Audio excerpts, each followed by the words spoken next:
പണ്ടൊക്കെ നമ്മുടെ നാട്ടിലെ ചായക്കടകളിലും ബാർബർ ഷോപ്പിലും കള്ള് ഷാപ്പിലൊക്കെ ആളുകൾ ഒരു മൂലക്കിരുന്ന് ആരെങ്കിലുമൊക്കെ ശ്രദ്ധിക്കുന്നുണ്ടോ എന്നൊക്കെ നോക്കി പറയുന്ന അശ്ലീല കഥകളും ഒളിഞ്ഞു നോട്ട കഥകളും പരദൂഷണമൊക്കെയാണ് ഇപ്പോൾ ആളുകൾ ഒരു മടിയും കൂടാതെ സോഷ്യൽ മീഡിയ എന്ന് പറയുന്നത്. പണ്ടൊക്കെ അത് പറയുന്നവർക്ക് ഒരു കുറ്റബോധമെങ്കിലും ഉണ്ടായിരുന്നു, ഇപ്പോൾ ഉള്ളവർക്ക് അതുമില്ല. ഇങ്ങനെയുള്ള വൃത്തികേടുകളൊക്കെ കേൾക്കുകയും ഷെയർ ചെയ്യുന്നവരുടെ എണ്ണം കൂടിയിട്ടുണ്ട്. കമൻറ്റുകളും ലൈക്കുകളും അതിനെ കൂടുതൽ വിഷലിപ്തമാക്കുന്നു. നമ്മുടെ നാട്ടിലെ കുട്ടികളും ഇതേ സോഷ്യൽ മീഡിയ തന്നെയാണ് യൂസ് ചെയ്യുന്നത്. അവരും ഇതൊക്കെ കണ്ടാണ് വളരുന്നത്. അപ്പോൾ അവർക്കും സോഷ്യൽ മീഡിയ അഡിക്ഷൻ ഉണ്ടാവും. മതി എന്ന് പറയുന്ന മാതാപിതാക്കൾ അവരുടെ ശത്രുക്കളാവും.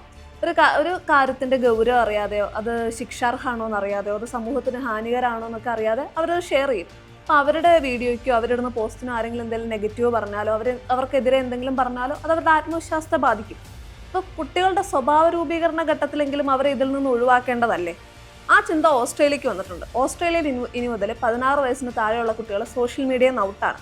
നമ്മുടെ നാട്ടിൽ ഈ നിയമം വരുമോ ഇല്ലയോ എന്നറിയില്ല, വന്നിരുന്നെങ്കിൽ നന്നായിരുന്നു. പക്ഷെ ഒരു കാര്യം കൂടെ പറയാം, എല്ലാ അഡിക്ഷനും പോലെ ഈ സോഷ്യൽ മീഡിയ അഡിക്ഷനും ഒഴിവാക്കി കഴിയുമ്പോൾ അതിൻ്റേതായ ബുദ്ധിമുട്ടുകളുണ്ടാവും. അവരോട് സംസാരിക്കാനും അവരുടെ വിഷമങ്ങൾ കേൾക്കാനും അവരുടെ ഇഷ്ടങ്ങൾ പ്രകടിപ്പിക്കാനും ഒക്കെ ഒരു മാധ്യമം വേണം. അത് വീട്ടുകാരായിരിക്കുന്നതാണ് ഏറ്റവും നല്ലത്.